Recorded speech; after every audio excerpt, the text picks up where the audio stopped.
Mentre camminava al lago dell'umano di Galilea, viste due frati, Simone chiamato Petro e Andrea suo frate, che davano la linea a mare, giacché erano pescatori. E disse a egli: Iti m'appresso, vi faccio pescatori d'uomini.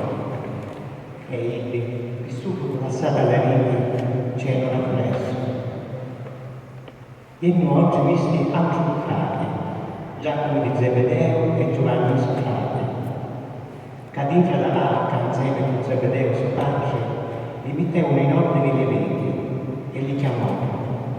E egli più sopra, lasciata la barca e il padre, c'erano